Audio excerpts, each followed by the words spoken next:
আমাদের চ্যানেলে নতুন নতুন পর্ব গল্প পড়তে ও দেখতে চ্যানেলটি সাবস্ক্রাইব করে রাখুন।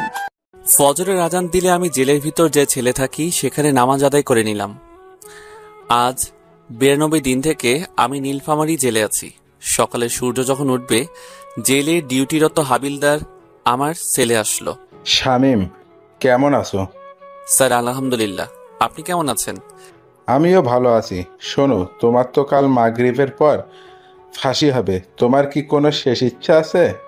আমার কোনো ইচ্ছা নাই, তবে আমার লাশটা যেন আমার চাচা চাচির হাতে সঠিকভাবে পড়ে, আর কিছুই না। কেন, তোমার বাবা নাই? যদি থাকতো তাহলে তারা আমাকে দেখতে আসতো আর আপনিও দেখতেন। কেন, কি হয়েছে? আমি যখন ছোট ছিলাম তারা তখন মারা যায়। সরি বাবা। আরে এসব বলতে হবে না। শোনো, আর একটা কথা, বিকালে জেলার স্যার, মংস অফিসার, শিক্ষা অফিসার আরো অনেক বড় বড় সরকারি অফিসার আসবে তোমার সাথে কথা বলার জন্য। তৈরি থেকো। আচ্ছা স্যার। হাবিলদার চলে গেল, আমি সেখানেই বসে থাকলাম। যাই হোক, আজ আর কালকের সকালটা মনে হয় দেখতে পারবো, তারপর আর দেখতে পারবো না। কালকে আমার জীবনের শেষ দিন। এর মাঝেই আমার পাশের সেলের আসামিগুলো বলতেছে, শামীম ভাই, কাল থেকে তাহলে আমাদের সাথে আর থাকছেন না? কাল আপনার ফাঁসি হয়ে যাচ্ছে। হ্যাঁ ভাই। ভাই, আপনার কথা খুব মনে পড়বে। আপনার মতো ভালো মানুষ জীবনেও দেখি নাই। আপনাকে ছাড়া এই জেল কেমন করে থাকবো ভাই? আপনি যতদিন থেকে আছেন কাউকে কষ্ট কি জিনিস বুঝতে দেন নাই, সবাইকে হাসি খুশি রেখেছেন। বাবা শামীম, কিসের জন্য তোমার ফাঁসির রায় হয়েছে আমাদেরকে একটু বলবে? তোমার কালকে ফাঁসি হয়ে যাচ্ছে, কি এমন অপরাধ করছো যার কারণে তোমার ফাঁসির রায় হয়েছে? চাচা, বিকালে ডিসি স্যার আরো বড় বড় সরকারি স্যার আসবে, ওনারা চলে গেলে তারপর সব বলবো। আমি সেখানেই বসে বসে আল্লাহর নাম জপতে থাকলাম। জীবনে অনেক পাপ করেছি, জানি না উপরওয়ালা আমাকে ক্ষমা করবে কিনা। তবু তো আমার মালিকের কাছে ক্ষমা চাইতে কোনো সমস্যা নাই।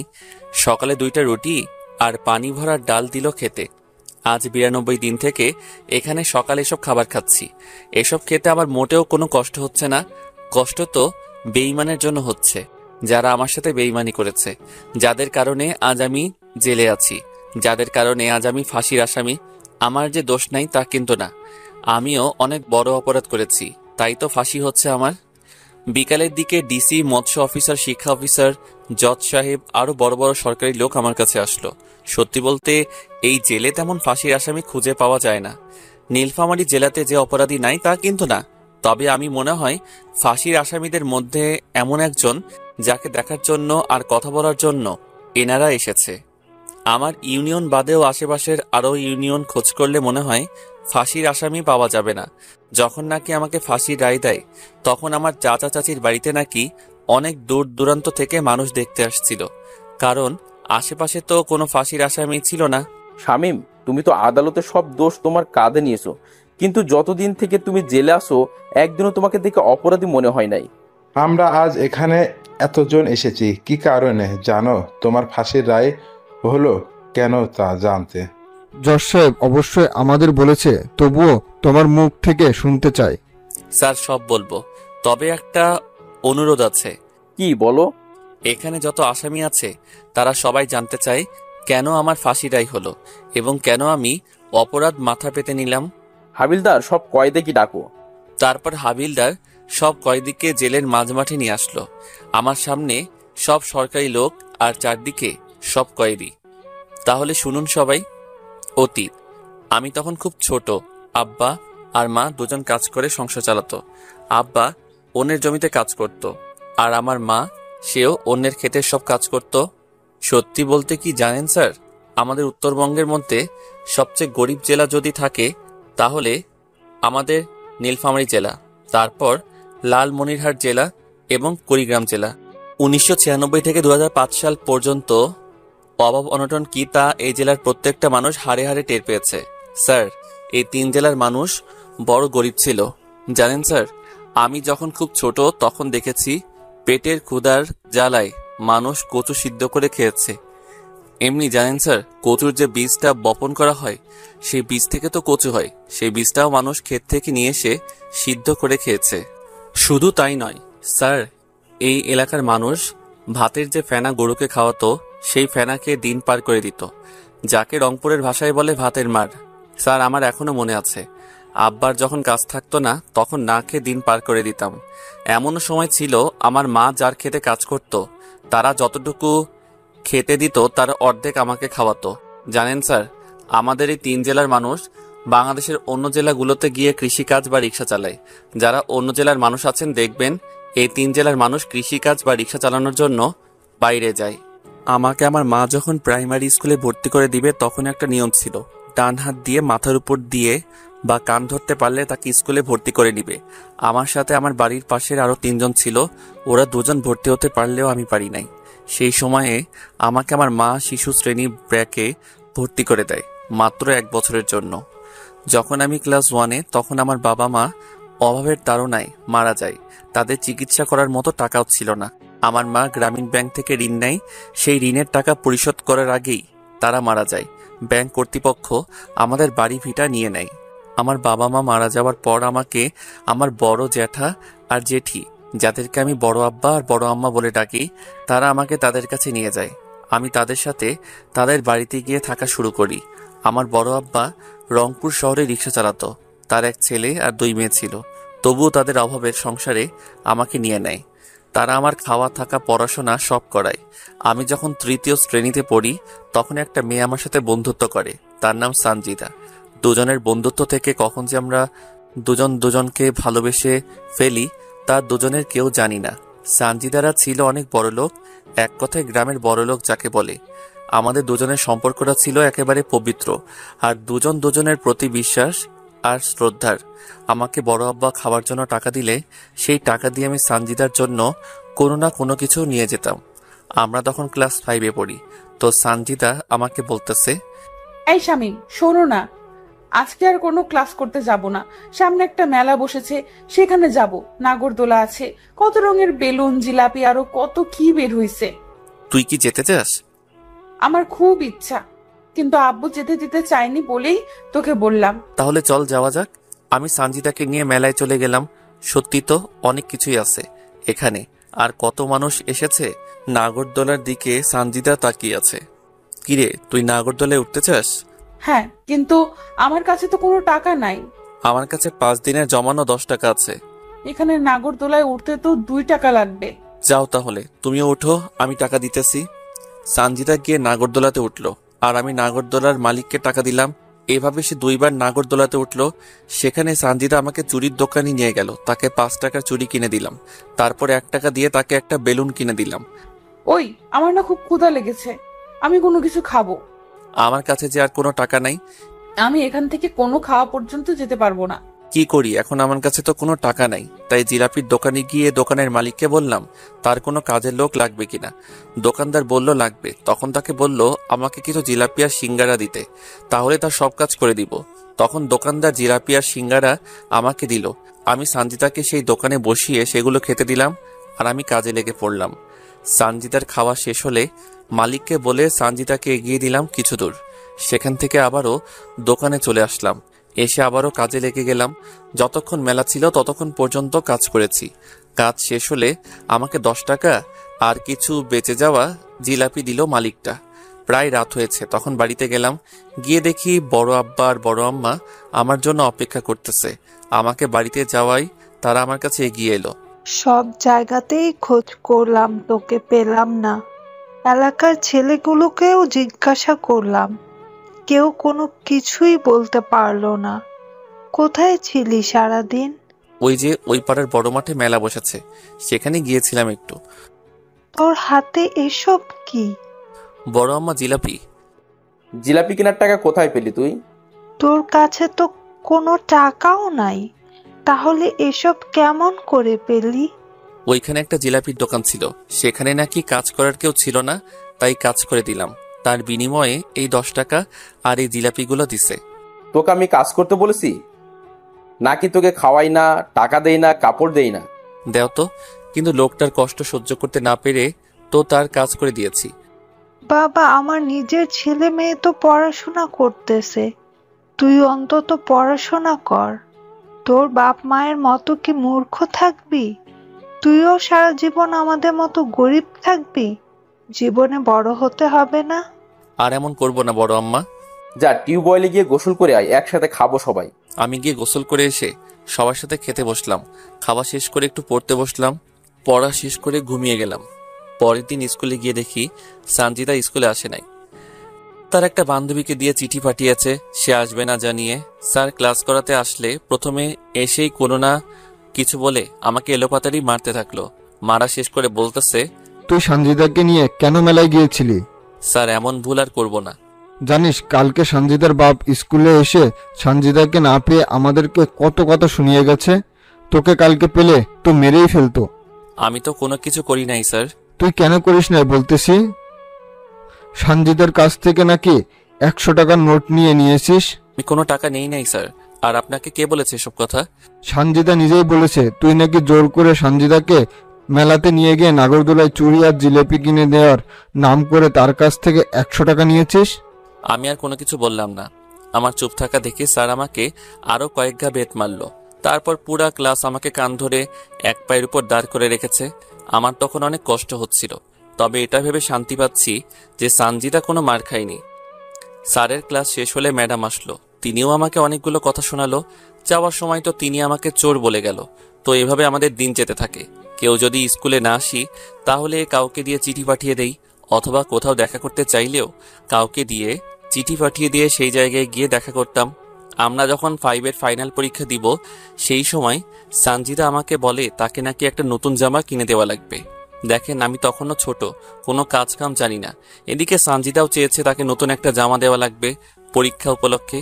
তাই বড় আব্বাকে বললাম, আমি তো পরীক্ষা দিব, আমার কিছু টাকা লাগবে, নতুন কাপড় কিনবো। তখন বড় আব্বা আমাকে সাথে করে দোকানে গিয়ে কাপড় নিয়ে দিতে চাইলে আমি তাকে মিথ্যা বললাম। আমার বন্ধু বান্ধবীরা যাবে, আমিও তাদের সাথে গিয়ে জামা কিনবো। বড় আব্বাও আমাকে টাকা দিয়ে দিল।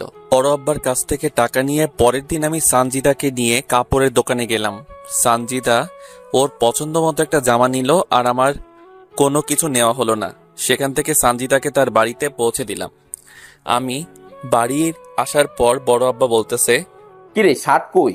আমি না টাকা হারিয়ে ফেলেছি, মিথ্যা বলে কাঁদতে লাগলাম। তার জন্য কান্না করা লাগবে নাকি? দরকার হলে আমি তোকে আবার নিয়ে দিব শার্ট। আমার আর কোনো কিছু লাগবে না বড় আব্বা। এইসব পুরাতন কাপড় পরে পরীক্ষা দিবি? ঈদে তো কিনে দিলে, পুরাতন হলো কেমন করে? আচ্ছা ঠিক আছে। তারপর শুরু হলো পরীক্ষা। সানজিদার সাথে প্রতিদিন তার বাবা মা ভাই বোন আসে, আর আমি একাই যাই একাই আসি। ভাগ্যক্রমে সানজিদার সিট আমার সিট একসাথে। প্রথম বাংলা পরীক্ষা ভালো করে দিলেও পরে ইংরেজি আর গণিত পরীক্ষার খাতায় সানজিদা কিছুই লিখতে পারে না। সানজিদা খাতা নিয়ে কান্না করতেছে, তাই আমি নিজে খেলা বাদ দিয়ে সানজিদার খাতায় লিখে দেই আর আমি পরে লিখি। এইভাবে প্রত্যেকটা পরীক্ষা আমরা এভাবে দেই। রেজাল্ট বের হলে সানজিদা ট্যালেন্ট পুলে বৃত্তি পায় আর আমি শুধু পাশ করি। সানজিদা বৃত্তি পাওয়াতে ওর বাবা পুরা গ্রামের মানুষকে মিষ্টিমুখ করায়। আমরা দুজন একসাথে এক উচ্চ মাধ্যমিক স্কুলে ভর্তি হই। দিন যত যেতে লাগে সানজিদা আর আমার ভালোবাসা দিন আরো বেশি হতে থাকে। এখন শুধু সানজিদা আমার কাছ থেকে কোনো কিছু নিলে সানজিদাও তার পরিবর্তে আমাকে কিছু না কিছু দেয়। হঠাৎ অষ্টম শ্রেণীতে সানজিদা আমাকে বলে তাকে নাকি একটা বোরকা লাগবে, সামনে তার জন্মদিন। তাই অষ্টম শ্রেণীতে থাকা অবস্থায় আমি টিউশন করা শুরু করি। ভাবতে পারেন সানজিদার বাবা এত টাকা পয়সা থাকা সত্ত্বেও আমার কাছে কেন চাই? সত্যি বলতে সানজিদা যদি নতুন কিছু তার জন্য কিনে তাহলে সেটা প্রথমে আমার দেওয়া নিবে, তারপর অন্য কারো, আর এটা দুজনের ভালোবাসার কারণ। অষ্টম শ্রেণী পর্যন্ত আমরা চিঠির মাধ্যমে প্রেম করেছি। আমি তখনও সানজিদাকে কখনো খারাপভাবে স্পর্শ করি নাই। আমরা দুজন অষ্টম শ্রেণী পর্যন্ত এই জায়গায় ওই জায়গায়, নদী ধানক্ষেত সব জায়গায় ঘুরে বেরিয়েছি। অষ্টম শ্রেণীর পরীক্ষাতেও সানজিদা আর আমি একসাথে পাশাপাশি সিটে বসেছিলাম। সবগুলো পরীক্ষাতে সানজিদাকে আমি লিখে দিছি। সত্যি বলতে সানজিদা পড়াশোনায় একটু কাঁচা। সানজিদা অষ্টম শ্রেণীতেও বৃত্তি পায়। একসাথে আবারও আমরা বিজ্ঞান বিভাগে ভর্তি হই। আমাদের পড়াশোনা এবং প্রেম অনেক সুন্দর চলতে থাকে। তো দশম শ্রেণীর টেস্ট পরীক্ষার সময় সানজিদা আমাকে বলতেছে, শামিম, টেস্ট পরীক্ষা শেষ হলে তো তোর সাথে আর আমার দেখা বা কথা হবে না এই 2 মাস। আরে কথা তো চিঠিতে হবে। দেখ শামিম, ছোট মানুষের মতো কথা বলবি না। আর আমরা এখন আর ছোট নেই। আমি চাই দুজন ফোনে কথা বলবো, বুঝলি? কিন্তু আমার তো ফোন নাই। শোন, তুই আমাকে ফোন দিবি আর আমি তোকে নিয়ে দিব, বুঝলি? টাকাও তো নাই। আমার কাছে। আর ফোন কিনতেও তো অনেক টাকা লাগে। আরে গাধা, আমাকে তুই বাটন ফোন কিনে দিবি, বুঝেছিস? যাদেরকে টিউশন করাস তাদের কাছ থেকে আগাম মাসের টাকা নিবি। আচ্ছা ঠিক আছে, চলো, বেল দিছে, ক্লাসে যেতে হবে, না হলে পরে গেলে খাতা দিবে না। দুজন পরীক্ষা দিলাম। আমি যাদের টিউশন করাই তাদেরকে বলে আগাম মাসের বেতন নিলাম। তারপর শেষ পরীক্ষার দিন আমি সানজিদার হাতে একটা ফোন তুলে দিলাম, আর সানজিদা আমাকে একটা ফোন দিল। তো ফাইনাল পরীক্ষার আগ অবধি আমরা দুজন শুধু ফোনে কথা বলেছি। এসএসসি ফাইনাল পরীক্ষার খাতাতেও আমি সানজিদাকে লিখে দিছি। রেজাল্ট বের হওয়ার আগ পর্যন্ত আমরা ফোনে নিয়মিত কথা চালিয়ে গেছি। পরীক্ষার আগে সানজিদা আমাকে একটা অনেক দামি ঘড়ি গিফট করে। রেজাল্ট বের হলে এবার সানজিদা A+ পাই, আমি কোনো রকম পাশ করি। শুধু ক্লাসে সবাই জানে সবচেয়ে ভালো ছাত্র আমি, কিন্তু আমি পরীক্ষার খাতায় কিছুই লিখতে পারি না। দুজনের বাড়ির পাশে যে কলেজ আছে সেখানে ভর্তি হলাম। এবার সানজিদা আমার সাথে ফোনে তেমন একটা কথা বলে না, সব সময় পড়া নিয়ে ব্যস্ত থাকে, কারণ তাকে মেডিকেলে চান্স পেতে হবে, তাই এমন পড়াশোনা। তবে আমাদের প্রেমে কেউ ঢোকেনি, আর আমাদের পরিবারও জানে না। ফোনেও মাঝে মাঝে কথা হয় আমাদের। কলেজের ফার্স্ট ইয়ারে থাকা অবস্থায় সানজিদার বড় আপুর বিয়ে হয়। সানজিদা সবাইকে দাওয়াত করলেও আমাকে দাওয়াত করে না। এতে অবশ্য আমি মোটেও মন খারাপ করিনি। বিয়ে হয়ে যাওয়ার পর সানজিদা আবারও কলেজে আসা শুরু করে দেয়। সব বন্ধু বান্ধবী বলা শুরু করে বিয়ে বাড়িতে নাকি সানজিদা তার বোনের দেবরের সাথে উড়াধুরা নৃত্য করেছে। এই, তোর সাথে কথা আছে। বল, কি বলবি? তুই আর আমি কি এখন সে ছোট আছি? না, কিন্তু কেন? এখন থেকে তুই আমাকে আর আমি তোকে তুমি করে বলবো। ঠিক আছে, তো সেদিনের পর থেকে দুজন দুজনকে তুমি বলি। সানজিদার সাথে আমার ভালোবাসার সম্পর্ক হওয়ার পর থেকে তার কাছ থেকে বাবা মায়ের ভালোবাসা পেয়েছি, তাই তো আমার আব্বার আর মায়ের কথা তেমন মনে পড়ে না। শামিম, আমাকে একটা স্মার্টফোন কিনে দাও না। কত টাকা দাম? এই তো 8,000 টাকা দাম। এত টাকা? এইরকম করে আসছো কেন, কি হলো? এত টাকা তো আমার কাছে নাই। কত আছে? 5,000 টাকা। শোনো, তোমাকে একটা কথা বলি, বিয়ের পর তো তুমি আর আমি তোমার বড় আব্বার বাড়িতে থাকবো না, তাই এখন থেকে টাকা জোগাড় করা শুরু করো। জমি কিনো, তারপর বাড়ি করো, আর নিজের পায়ে দাঁড়াও। সেটা না হয় বুঝলাম, কিন্তু করব কি আমি? শোনো, এখান থেকে টিউশনি করার পাশাপাশি অটো চালাবে, আর যা টাকা জোগাড় করবে আমাকে দিবে, আর আমি সেই টাকা জমিয়ে রাখবো। যখন বেশি টাকা হবে তখন তোমাকে একটা জমি কিনে দিব।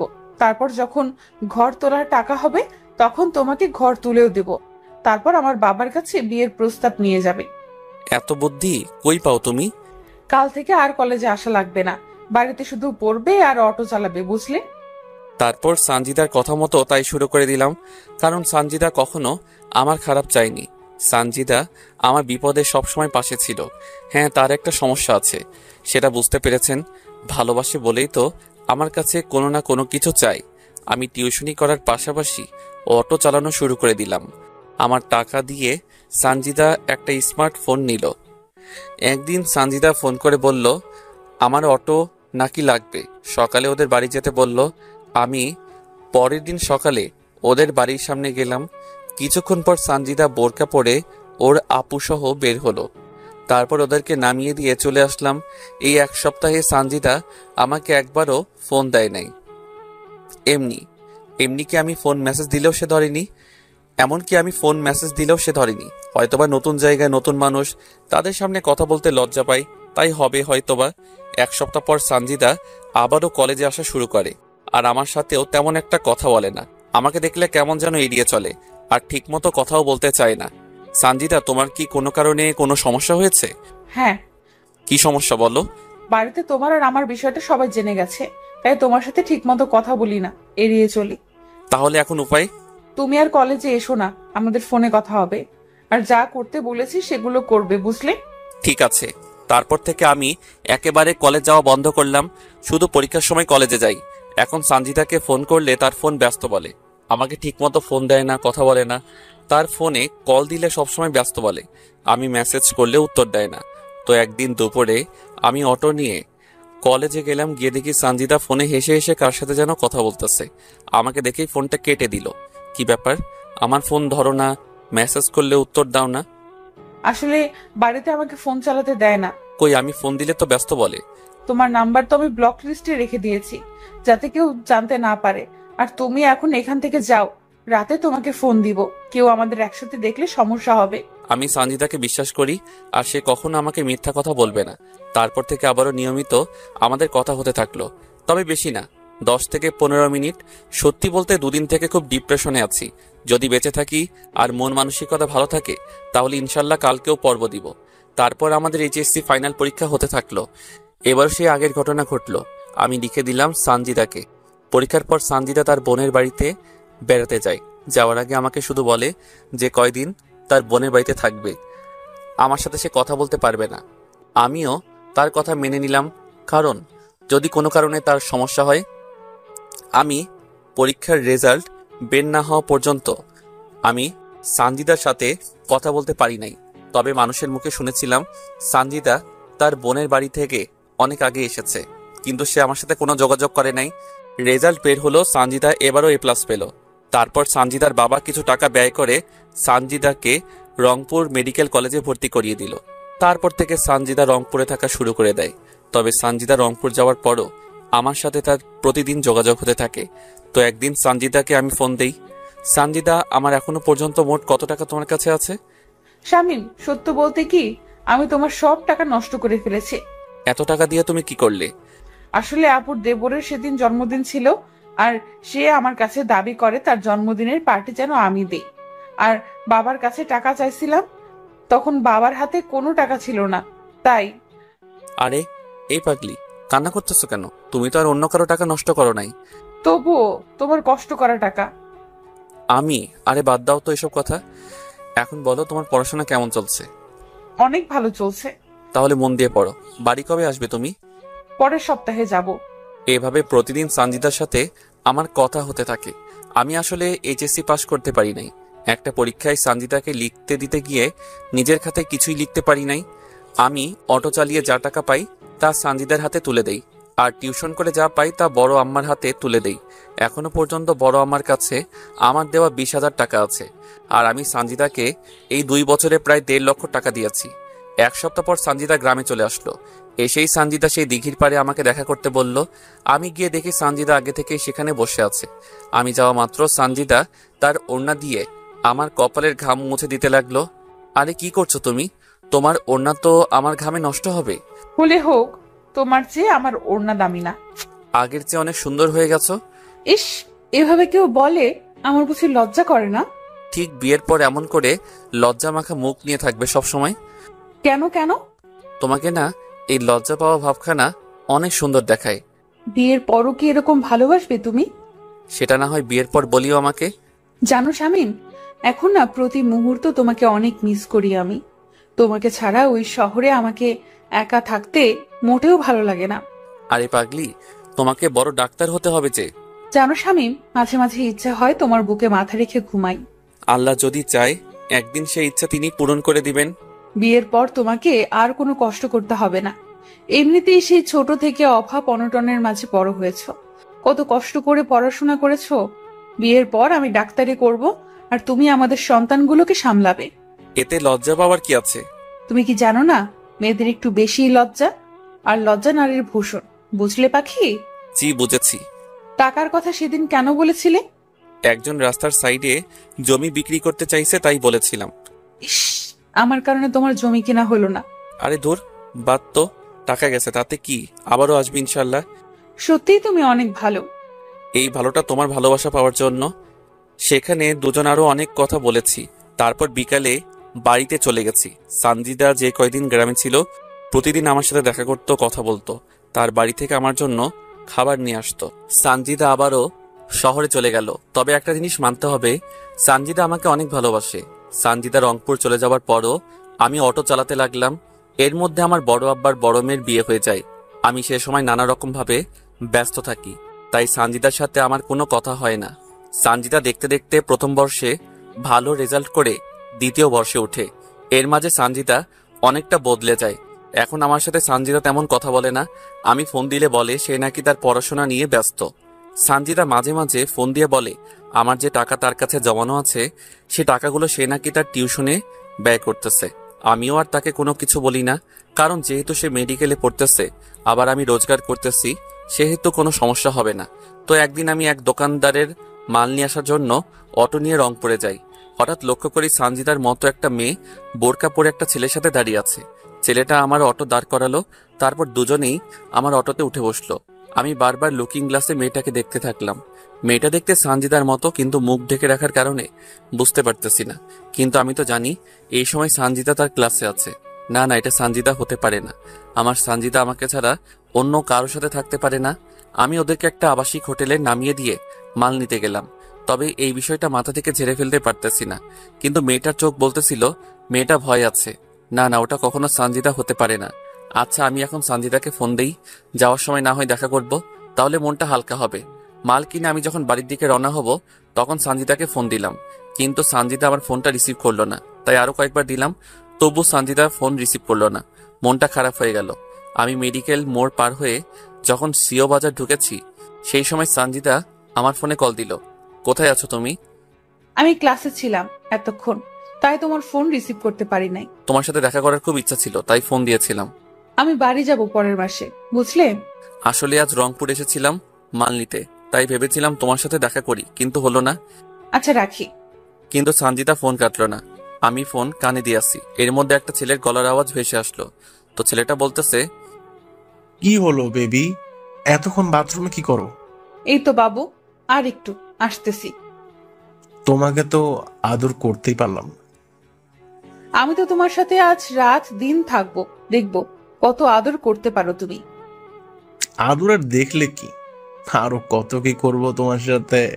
এর মাঝে দরজা খোলা শব্দ হলো, আর সাথে সাথে সানজিদা আউ করে উঠলো। এইভাবে কেউ টান মারে? যদি পড়ে যেতাম? আমি থাকতে তোমার কিচ্ছু হবে না। আচ্ছা আদ্রিয়ান, যদি তোমার বাবা ফোন করে তোমাকে যেতে বলে তখন কি করবে? তার মানে ছেলেটার নাম আদ্রিয়ান? আরে বেবি, কাম অন। বাবাকে বলেছি আজ বন্ধুদের সাথে গ্রুপ স্টাডি করব। তারপর কিস করার শব্দ হতে থাকলো। কিস করা হলে ধপাস করে একটা শব্দ হলো। তোমার প্যান্টটা এখন খুলো। তুমিও তোমার হলো। তারপর তারা তাদের অবৈধ কাজে ব্যস্ত হয়ে পড়ে গেল। আমি সেখানে অটো না নিয়ন্ত্রণ হারিয়ে ফেলে রাস্তার ধারে গাছে লাগিয়ে দিলাম, আর আমি মাথা হাতে পায়ে প্রচন্ড আঘাত পেলাম। আমি ছিটকে দূরে পড়ে গেলাম। তারপর আমার কোনো কিছু মনে নাই। যখন আমার জ্ঞান ফিরে নিজেকে, তখন হাসপাতালের বেডে আবিষ্কার করি। আমার জ্ঞান ফেরার পর দেখি বড় আব্বা, বড় আম্মা, ভাই বোন সবাই এসেছে। তারপর ডাক্তার এসে আমার পালস চেক করলো। তারপর ডাক্তার বলল আরো 2 দিন পর আমাকে নিয়ে যেতে পারবে। বাবা, তোর কি করে এমন ঘটনা ঘটলো? সাথে সাথে আমার সানজিদার কথা মনে পড়ে গেল। আমার চোখ নিয়ে তখন পানি ঝরতে থাকলো। কিরে বাবা, বল কেমন করে হলো? না মানে হঠাৎ করে মাথাটা ঘুরতেছিল, তাই আর কি। দিন রাতে এত পরিশ্রম কার জন্য করিস? আমরা কি একজনও তোকে বলেছি তুই রোজগার কর? তবুও ভবিষ্যতের জন্য তো কিছু করতে হবে নাকি? ভবিষ্যতে দেখা যাবে। তুই কেন এত কাজ নিয়ে পড়ে থাকিস? তুই এত টাকা কার জন্য কামাই করিস? সারাদিন অটো চালাস, রাতে মানুষের বাচ্চাকে পড়াস, অনেক রাত পর্যন্ত জেগে থাকিস। কেন এত কষ্ট করিস তুই? থাক, ও এখন অসুস্থ, ওকে এখন এসব বলার দরকার নেই। আগে সুস্থ হোক, তারপর সব আলোচনা করা যাবে। তারপর তারা চলে গেল। আমি সেখানে আরো 2 দিন ছিলাম। এই 2 দিনে একবারও আমার কোনো খবর নেয়নি সানজিদা। আমি তো তাকে নিজের চেয়ে বেশি ভালোবাসতাম, নিজের থেকে তাকে বেশি বিশ্বাস করতাম। সানজিদা যা বলেছে আমি তো তাই করেছি। তার জন্য তো আজ আমি এমন কষ্ট করতেছি। তাকে নিয়ে তো ঘর বাঁধার স্বপ্ন দেখেছিলাম। কেন এমন করলে তুমি আমার সাথে সানজিদা? আমি বাড়িতে যেহেতু বিছানায় শোয়া অবস্থায় আছি, তাই মোবাইলটা নিলাম। মোবাইল নিয়ে সানজিদা আর আমার ফোনের কথাগুলো শুনতে থাকলাম। শুনতে শুনতে সেদিনের রেকর্ডিংটা চালু হলো। প্রথমে শুনতে না চাইলেও পরে আবারও শুনলাম। শেষের দিকে যখন শুনবো তখন এমন কিছু শুনলাম যা শুনে আমার মরে যাবার ইচ্ছা হচ্ছিল। বেবি, কালকে আমার 20,000 টাকা লাগবে। বাবু, সেদিনই না তোমাকে 10,000 টাকা দিলাম। আহ বেবি, বোঝো না কেন? কত বন্ধু আমার, তাদেরকে তোমায় নিয়ে কতগুলো ট্রিট দিতে হয়। তোমাকে কতটা ভালোবাসি তার প্রমাণ তো ওদেরকে দিতে হবে, তাই না? আমার কাছে ওই যে বলেছিলাম আমাদের বাসার যে ড্রাইভার শামীম আছে তার টাকা জমা আছে। আরে সমস্যা নেই, সেই টাকাগুলোই দিও আমাকে, পরে তাকে দিয়ে দিও। তুমি আর আমি তো আছি। এই হোটেল ভাড়াটাও তো আমি দিলাম। আমার কাছে টাকা নাই দেখে খোটা দাও তুমি? এসব কি বলো তুমি? খোটা কেন দিব তোমাকে? তা নয় তো কি? খোটা দিলে নিশ্চয়ই এই নিয়ে 17 বার তোমার সাথে হোটেলে রুম ডেট করতে আসতাম না। তুমি তো আমাকে অনেক ভালোবাসো, তাই তো আমি যা বলি তাতেই রাজি হয়ে যাও। তুমি কি আমাকে ভালোবাসো না? শুধু তোমাকে না, তোমার শরীর, দেহ আর তোমার এটা ওটা এইটা এগুলো সবকে ভালোবাসি বেবি। তাই তো তোমাকে সবসময় আদর করতে ইচ্ছা করে। জানি বাবু, তাই তো সব সময় দুষ্টুমি করতে চাও তুমি। তুমি কিন্তু দিন দিন খুব দুষ্টু হয়ে গেছো। আমার যেখানে সেখানে দাঁত বসিয়ে দাও। আমি আর শুনতে পারলাম না এমন সব নোংরা কথা তারা বলতেছিল। তার মানে আমি অ্যাক্সিডেন্ট করার পরও ফোন কাটে নাই সানজিদা। সানজিদা এতটা খারাপ হলো কেমন করে? সানজিদা তো এমন ছিল না। ভালোবাসলে যে এত কষ্ট পেতে হয় তা তো জানতাম না। কেন আমার সাথে বেইমানি করলো সানজিদা? আমার তো কোনো স্বার্থ ছিল না। তাকে আপন করে পাওয়ার জন্য কত কি নাই করতেছি। সে তো আমার সুখ দুঃখের সাথী ছিল। তার ভালোবাসা পেত, আমার আব্বা মায়ের ভালোবাসার কথা ভুলে গেছিলাম। তাকে আপন করে পেতে তো আমি তার জন্য অনেক কিছু করেছি, অনেক কিছু সহ্য করেছি। সে কেন এসব কাজে লিপ্ত হলো? সে কেন আমার সাথে এরকম করলো? প্রায় 20 দিনের মতো আমার সুস্থ হতে লাগলো। প্রায় মাসখানেক পর সানজিদা তার কিছু বান্ধবীকে নিয়ে তাদের বাড়িতে এলো। তারা যখন গ্রাম ঘুরতে বের হলো তখন আমি সানজিদার সাথে কথা বলার জন্য তাদের কাছে গেলাম। আমি প্রায় তখন সানজিদার কাছে গেলাম, তখন শুনতে পেলাম, আচ্ছা সঞ্জিতা, তুই আদ্রিয়ান ভাইয়াকে কেন ভালোবাসা শুরু করে দিলি? আরে আদ্রিয়ানের বাবা একজন বড় ডাক্তার, আবার তার নিজের একটা ক্লিনিক আছে। তাই বলে শামীমের ভালোবাসা ভুলে যাবি? শামীমের কি আছে? শামীম আমাকে কি দিতে পারবে? আর আদ্রিয়ানের বাবার অনেক টাকা আছে, আর ক্লিনিক আছে।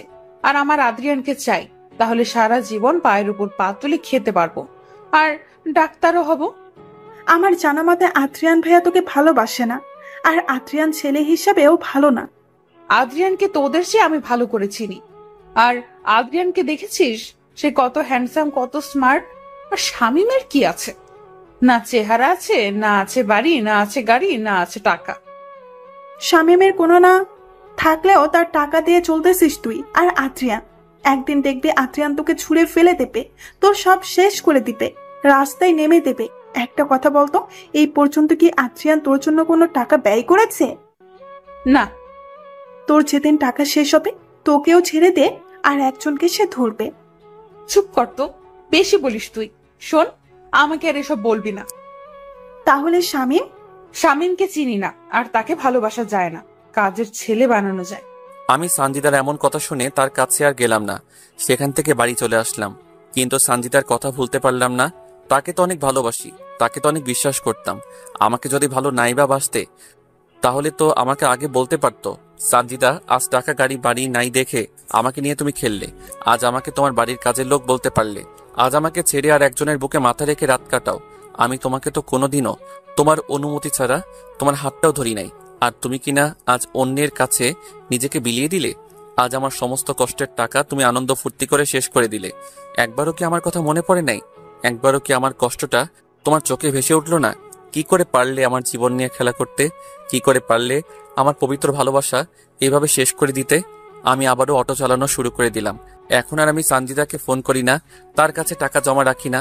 আমার পরিশ্রমের টাকা আমার বড় আমার হাতে দেই। তিনি এখন আমার টাকা জমিয়ে রাখতেছে। সানজিদাকে ভুলে থাকার জন্য সব সময় ব্যস্ত থাকি, কিন্তু তাকে ভুলতে পারি না। কেন জানি মনটা বারবার তাকে দেখতে চাই, ভালোবাসা পেতে চাই। আমার যে তাকে ছাড়া চলতেছে না, আমার যে সানজিদাকে লাগবেই। শত চেষ্টার পরও সানজিদাকে ভুলতে পারলাম না। প্রতিনিয়ত সানজিদার কথা মনে পড়ে।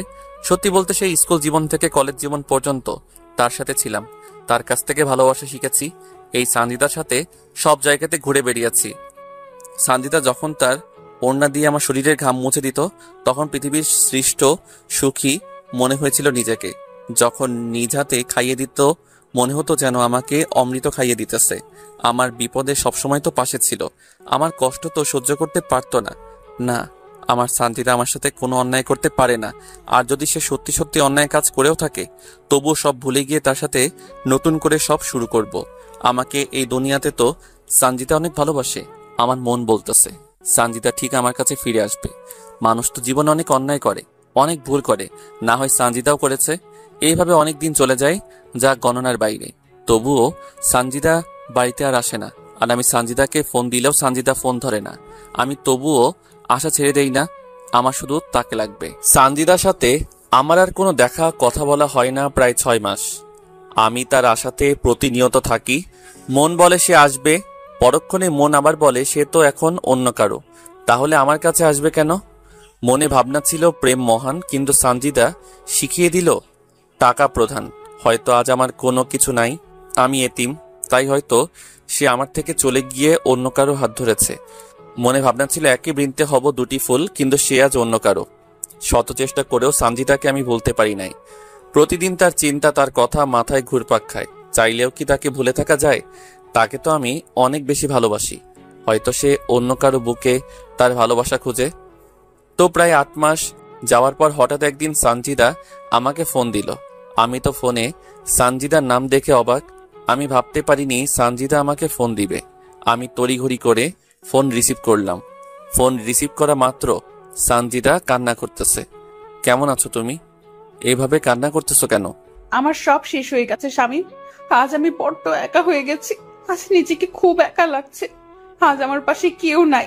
কি হয়েছে বলবে তো আমাকে, নাকি? না বললে বুঝবো কি করে? তোমার কি টাকা লাগবে? আমার কোনো টাকা পয়সা লাগবে না, আমার শুধু তোমাকে লাগবে। আমি তোমার বুকে মাথা রাখতে চাই। আরে এভাবে কান্না করতেছো কেন? কি হয়েছে আমাকে তো বলবে নাকি? তুমি আজ বিকেলে ভিন্ন জগতে আমার সাথে দেখা করো। তোমার সাথে আমার আজ অনেক না বলা কথা আছে, সেগুলো তোমাকে আমি বলবো। ঠিক আছে, আমি সময় মতো চলে যাব। আমি কিছুই বুঝলাম না সানজিদার কথার মানে সে আমাকে কি বলতে চাচ্ছে। তবুও এতদিন পর যেহেতু ফোন করেছে, আবার দেখা করতে বলতেছে, আমাকে তো অবশ্যই যেতে হবে তার কাছে। হোক না সে আমাকে ভালো না বাসে, কিন্তু আমি তো তাকে ভালোবাসি। আমি সানজিদার কথা মতো ভিন্ন জগতে চলে গেলাম। আমি গিয়ে সেখানে নালার এক সাইডে বসে থাকলাম। আমি ভিন্ন জগতে যাওয়ার প্রায় ঘন্টাখানেক বাদে সানজিদা চলে আসলো। সাথে আরো 2টা মেয়ে আছে। ওরা এসে আমার পাশে বসলো। আমি সানজিদার দিকে তাকিয়ে দেখলাম মুখটা শুকিয়ে গেছে আর চোখগুলো তলিয়ে গেছে। মুখের উজ্জ্বল ভাব আর আগের মতো নাই, কেমন যেন কালো কালো হয়ে গেছে। তা তোমার চেহারার এই অবস্থা কেন? আমি ঠিক আছি, কিন্তু তুমি এমন হয়ে গেছো কেন? আমি কেমন করে ভালো থাকি বলো? তুমি আজ অন্য কারো। সানজিদা এবার আমার দিকে চোখ বড় বড় করে তাকালো। হয় ভাবতে পারতেছে না আমি কেমন করে জানলাম। ওভাবে তাকিয়ে লাভ নাই, আমি সব জানি। মানে কেমন করে? মনে আছে তুমি আর তোমার বয়ফ্রেন্ড আমার অটো করে আবাসিক হোটেলে গিয়েছিলে? তারপর বাড়ি ফেরার পথে তুমি আমাকে ফোন দাও এবং ফোন না কেটে তোমার বয়ফ্রেন্ডের সাথে কি কি করো, কি কি বলো সব শুনি। তুমি সব শুনেছো? জানো সেই সময় আমি অ্যাক্সিডেন্ট করে হাসপাতালে ভর্তি হই। কি, তুমি হাসপাতালে ভর্তি ছিলে? জানো তো সেখানেও তোমার কথা বারবার মনে হয়েছিল। তোমাকে না ভুলতে পারি নাই আমি, তাই তো তোমার কথা সবসময় মনে হতো। জানো যেদিন তোমার বান্ধবীকে বলেছিলে তুমি আমাকে ভালোবাসো না, তুমি ভালোবাসো ওই টাকাওয়ালা ডাক্তারের ছেলেকে, সেদিন না পৃথিবীতে নিজেকে বড্ড একা একা লাগছিল। যেদিন শুনেছি ওই ছেলের সাথে তুমি 20 বার হোটেলে রুম ডেট করতে গিয়েছিলে, সেদিন না আমার দেহের আত্মাটার মরণ হয়ে গেছে। আমি ভুল করেছি, আমাকে ক্ষমা করে দাও। আমি আর জীবনেও তোমাকে ছাড়া অন্য কাউকে ভালোবাসবো না।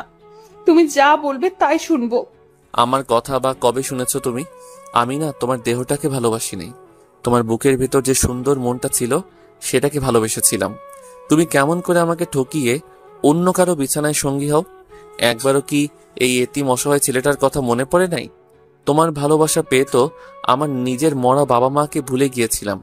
তোমার সাথে ঘর বাঁধবো বলে তো নিজের পড়াশোনার ক্যারিয়ার নষ্ট করে তোমার কথা মতো পরিশ্রম করা শুরু করে দিলাম। হাজারো স্বপ্ন দেখিয়েছো, কিন্তু সবকিছু নিমিষে শেষ করে দিয়েছো তুমি। আবারও নতুন করে আমরা স্বপ্ন দেখব, আবারও নতুন করে বাঁচতে শিখবো আমরা। যেখানে আমার ভালোবাসার আত্মাটা মরে গেছে সেখানে আবার নতুন করে স্বপ্ন দেখব, তা কি করে হয়? আমি তো সব দোষ করেছি, আমি তো সব ভুল করেছি, তুমি তো কোনো দোষ করো নাই, তুমি তো কোনো ভুল করো নাই, তাহলে কেন তোমার আত্মা মরে যাবে? যেখানে আপনজন অন্য কাউকে পেয়ে আমাকে ভুলে যায়, অন্য কারো ভালোবাসা পেয়ে আর একজন ঠকায়, সেখানে কেমন করে বেঁচে থাকি? একটাবারও কি খবর নিয়েছো বেঁচে আছি নাকি মরে গেছি? একবারও কি জানতে চাইছো আমার মন কি চাই, কি বলে? তোমার কোন ইচ্ছাটা পূরণ করি নাই? তোমার জন্য তো নিজেকে শেষ করে দিয়েছি। সব জানি, আমি নিজের স্বার্থের জন্য তোমাকে ব্যবহার করেছি। হ্যাঁ, তোমাকে ধোঁকা দিয়েছি। হ্যাঁ, তোমার কোনো খবর নেই নাই। হ্যাঁ, তোমাকে অবহেলা করেছি। প্লিজ আমাকে ফিরিয়ে দিও না। এবার না সত্যি সত্যি আমি মরে যাব। তোমাকে খুব চাই, তাই বলে তোমাকে আমার জীবনে দ্বিতীয় কোনো সুযোগ দিতে চাই না। তুমি তোমার বয়ফ্রেন্ডের কাছে চলে যাও। তখন সঞ্জিতার বান্ধবী আমাকে বলতেছে, ভাইয়া, যে ছেলেটার জন্য সঞ্জিতা আপনাকে ছেড়ে গিয়েছিল, আজ সেই ছেলেটা সঞ্জিতাকে ভুলে গিয়ে নতুন কারোর সাথে সম্পর্ক শুরু করেছে। আমি বার কি করতে পারি? ভাইয়া, সঞ্জিতা 2বার সুইসাইড করতে চাইছিল, কিন্তু আমরা থাকাই এই যাত্রায় বেঁচে যায়। ভাইয়া, আপনি তো সঞ্জিতার দেহ চান না, তার তো মন চান, তাহলে কেন তাকে গ্রহণ করতে পারতেছেন না? আমার সাথে যে সে আবার বেইমানি করবে না কি গ্যারান্টি আছে? আমাকে যে আবার ধোকা দিবে না তার কি নিশ্চয়তা আছে? আমাকে আবারও অবহেলা করবে না তার কি কোনো নিশ্চয়তা দিতে পারবেন? সাথে সাথে সঞ্জিতা আমার পায়ে লুটিয়ে পড়ল। তোমাকে ছুঁয়ে কথা দিতেছি, তোমাকে ছাড়া আর কাউকে ভালোবাসবো না। তোমাকে আমি অনেক ভালোবাসা দিব। তুমি আর আমাকে কি ভালোবাসা দিবে? দিন রাত তো তুমি ব্যস্ত থাকো, আর আমাকে বাসবে ভালো তুমি? শেষবারের মতো একটা সুযোগ দাও তুমি আমাকে। আমি আর তোমাকে অবহেলা করব না, তোমাকে শুধু ভালোবাসবো। ভাইয়া, আমরা আছি। সঞ্জিতা যা বলতেছে সব সত্য বলতেছে। জানেন ভাইয়া, আজ মাসখানেক থেকে সঞ্জিতা সাহস পাচ্ছে না আপনার কাছে যাবার। সে বারবার বলতেছে সঞ্জিতা আপনার সাথে অন্যায় করে আপনি মেনে নেবেন না। তাই তো আমরা ওকে জোর করে আপনাকে ফোন দিয়ে নিয়ে এখানে আনিয়েছি। আমি কি তার কাছে খেলার পুতুল নাকি? তোদের আগেই বলেছি, এই নষ্টা খারাপ মেয়েকে কোনোদিনও আপন করে নিবে না ও। তোরা তো আমার কথা শুনলি না, আমাকে তো আর কোনো সুযোগও দিল না সে। এই, কে বলেছে তুমি খারাপ? কে বলেছে তুমি নষ্টা? তুমি তো আমার কাছে সেই আগের মতোই পবিত্র। তোমাকে কোথাও যেতে হবে না, শুধু আমাকে একটু ভালোবাসা দিলে হবে। সাথে সাথে সঞ্জিতা কার বান্ধবীর সামনে আমাকে এই প্রথমবার জড়িয়ে ধরলো। আমাকে জড়িয়ে ধরে কান্না করতে থাকলো সঞ্জিতা। এই পাগলি, আর কান্না করতে হবে না, আমি তো আছি। আমি তোমাকে ভালোবাসা দিয়ে তোমার সব অতীত মুছে দিব। তোমাকে আর কাঁদতে হবে না, আমি তোমার পাশে আছি। আমি জানি তো তুমি আমাকে অনেক ভালোবাসো। তারপর সেখানে একটু ঘুরে তারা চলে গেল রংপুরে। সঞ্জিতা এখন নিয়মিত আমার সাথে যোগাযোগ করে, নিয়মিত তার সাথে আমার কথা হয়। সঞ্জিতা একদিন তার বাড়িতে এসে আমাকে নিয়ে একটু ঘুরতে বের হলো। আমরা এলাকাটা একটু ঘোরাফেরা করে আমাদের কলেজের বান্ধবী ইতির বাড়িতে গেলাম। ইতি আমাদেরকে দেখে নাস্তা নিয়ে আসলো, আমরা তা খেলাম। আমাদের দুজনের প্রেমের কথা আমাদের সব বন্ধু বান্ধবীকে জানিয়ে দেই আমরা নিজেই। তারপর ইতি বাইরে গেলে সঞ্জিতা বলতে লাগলো, সত্যি তোমার মতো করে এই পৃথিবীতে কেউ আমাকে ভালোবাসে নাই। তোমার ভালোবাসা পেয়ে আমি আমার কালো অতীত ভুলে গেছি। এখন বুঝেছি দেহের ভালোবাসার চেয়ে মনের ভালোবাসা 1000 গুণ দামি আর পবিত্র। তোমার ভালোবাসা পাওয়ার পর তো আমি নতুন করে বাঁচতে শিখেছি। আমি চাই তুমি খুব দ্রুত আগে বাড়িটা করো, তারপর তোমার ঘরে আমাকে তোলো। এখন অনেক সময় লাগবে, আমার কাছে এখন তেমন কোনো টাকা নাই। কারণ আমার কারণে তোমার অনেক ক্ষতি হয়ে গেছে। আজ আমি তোমাকে অনেক কষ্টের দিকে নিয়ে গেছি। ওসব বাদ দাও তো, ইনশাল্লাহ 1 বছরের মধ্যে নিজের বাড়ি করব। আমি তোমাকে নিয়ে এই জীবন পার করে দিতে চাই। তোমার মাঝে আমার সুখ খুঁজে পেয়েছি আমি। আমিও তোমার সাথে জীবন পার করে দিতে চাই। তোমার সাথে আমি বেঁচে থাকতে চাই, মরে যেতে চাই। সেখান থেকে আমরা চলে আসি। তারপর থেকে আমি আর সঞ্জিতা সময় পেলে দেখা করি, কথা বলি। আমরা দুজন অনেক জায়গায় ঘুরতে যাই। ঠিক স্কুল কলেজ জীবনের মতো শুরু হয়ে গেল। আমরা একে অপরের প্রতি অনেকটা নির্ভর হয়ে পড়ি। দেখতে দেখতে সঞ্জিতার পড়াশোনা প্রায় শেষের পথে আসে। আমিও জমি কিনে বাড়ি করে ফেলি। আমি আবারও আগের মতো বেশি বেশি রোজগার করতে থাকি। অনেক বড় ঘরের মেয়ে সঞ্জিতা, তাকে তো একটু হলেও ভালো রাখতে হবে। সে তো এখন বড় ডাক্তার হচ্ছে, তাকে ভালোভাবে দেখাশোনা করা লাগবে। তো একদিন রাতে সঞ্জিতা আমাকে ফোন দিল। আজ এত রাতে ফোন দিলে যে, কোনো কি সমস্যা তোমার? আমার না কিছু টাকা লাগবে, অনেক প্রয়োজন। কত টাকা লাগবে তোমার? এই তো 30,000 টাকা লাগবে আমার। কালকে তোমাকে দিয়ে দিব। তুমি সত্যি অনেক ভালো। তুমি সত্যি আমাকে অনেক বেশি ভালোবাসো। তোমার জন্য যদি জীবন দিতে পারি, এটা কোনো ব্যাপার হলো? আচ্ছা তাহলে ঘুমাও, কালকে তোমার সাথে কথা হবে। সঞ্জিতা ফোন কেটে দিল। আমিও ঘুমিয়ে গেলাম। পরের দিন বড় আম্মার কাছ থেকে টাকা নিয়ে চলে গেলাম সঞ্জিতার কাছে। আমি ওর হোস্টেলের সামনে অটো দাঁড় করিয়ে সঞ্জিতাকে ফোন দিলাম। সঞ্জিতার সাথে সাথে হোস্টেলের বাইরে চলে এলো। আমি সঞ্জিতার হাতে টাকা দিয়ে দিলাম। তুমি আজ এই টাকা দিয়ে আমার যা উপকার করলে আমি তা তোমাকে বলে বোঝাতে পারবো না। তোমার সামান্য কাজে আসতে পেরেছি, এটাই অনেক। তোমাকে সাহায্য করব না তো কাকে সাহায্য করব? তুমি ছাড়া আমার জীবনে বা আর কে আছে? তোমার মতো একজনকে পেয়ে আমি সত্যি অনেক খুশি। তোমার মতো করে কেউ ভালোবাসতে পারবে না। তোমাকেও পেয়ে আজ অনেক খুশি আমি। সেদিন সঞ্জিতাকে টাকা দিয়ে বাড়ি চলে আসলাম আমি। আমার সাথে সঞ্জিতার ভালোবাসা গভীর থেকে গভীরে যেতে থাকলো। আমি এখন অনেকটা সঞ্জিতা নির্ভর হয়ে গেছি। আমার এখন দিনরাত সঞ্জিতা ছাড়া চলে না। সঞ্জিতাকে টাকা দেওয়ার পর 2 দিন সঞ্জিতার সাথে আমার কথা হয়। এই 2 দিনে বুঝেছি সঞ্জিতা এখন আমাকে সত্যি অনেক ভালোবাসে। 3 দিনের দিন রাত 10টার সময় সঞ্জিতা আমাকে ফোন দিল। কি করো তুমি? কি আর করব, আমার একটা পাগল আছে, তার কথা ভাবতেছি। শুনি, সে পাগলটাকে? ফোনের ওপারে যে আমার সাথে কথা বলতেছে সেই পাগলটা।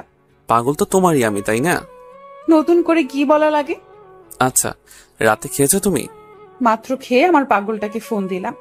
আচ্ছা তুমি খেয়েছো? একটু পরে খাবো। কেন কেন? এই আসলাম সবে, গোসল করে খাওয়া করব।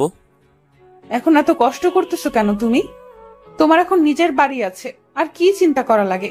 এত কাজ করলে কি হবে বলো? বারে, তোমার আমার ভবিষ্যতের জন্য কিছু জমাতে হবে না?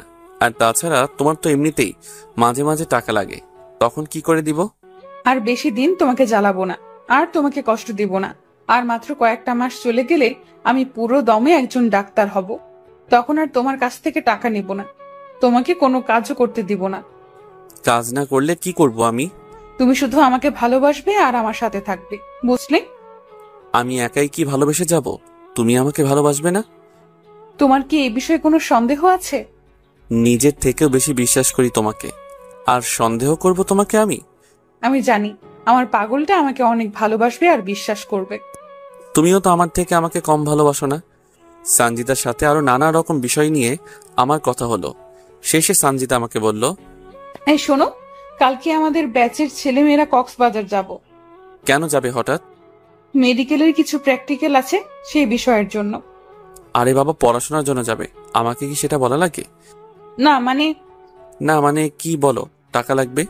সেদিনই তো টাকা দিলে, টাকা লাগবে না। তাহলে? আসলে আমরা 5 দিনের জন্য সেখানে যাচ্ছি, আর 5 দিন তোমার সাথে কোনো কথা বলতে পারবো না, তাই। আরে দূর, এটা কোনো ব্যাপার হলো? তোমার পড়াশোনা আগে, তারপর আমি। তারপরও আমার তোমাকে ছেড়ে যেতে মন সায় দিচ্ছে না। আরে বাবা, তোমার পড়াশোনা শেষ হলে তো আমি সবসময় তোমার সাথেই থাকতেছি। তোমাকে খুব মনে পড়বে আমার সেখানে। এই ভুলেও পড়াশোনা করার সময় আমার কথা মনে করবে না, বুঝলে? আমি তো 100 বার করব তোমার কথা মনে। আরে বাবা, আমার কথা মনে করলে তোমার সেখানে পড়াশোনার ব্যাঘাত ঘটতে পারে তো। ঘটলে ঘটুক, তবুও তোমাকে ভুলবো না। আমি কি তোমাকে ভুলে যেতে বলেছি নাকি, শুধু পড়াশোনার সময় বাদ দিয়ে? আচ্ছা ঠিক আছে, এবার একটা নাইট কিস দাও তো। তারপর সঞ্জিতা ফোন রেখে দিল। সঞ্জিতা সত্যি আমাকে এতটা ভালোবাসবে, আমার এতটা কেয়ার করবে, তা কখনো কল্পনা করতে পারি নাই। আমি তো মনে করেছি আবার কোনো না কোনো স্বার্থে আমাকে সে ভালোবাসবে। দেখতে দেখতে 4 দিন চলে গেল। এই 4 দিনে সঞ্জিতা আমাকে ফোন দেয় নাই, আমিও তাকে কোনো ফোন দেই নাই। যদি তার কোনো সমস্যা হয় পড়াশোনা করতে, তাই দেইনি ফোন। তো 4 দিনের সময় রাতে সঞ্জিতা আমাকে ফোন দিল। এই শোনো, আজ রাতে গাড়িতে আমরা রংপুর যাচ্ছি, আর পরের মাসে 6 তারিখে বাড়িতে যাব। সত্যি তুমি আসবে? আমার পাগলটাকে যে অনেক দিন থেকে দেখি না।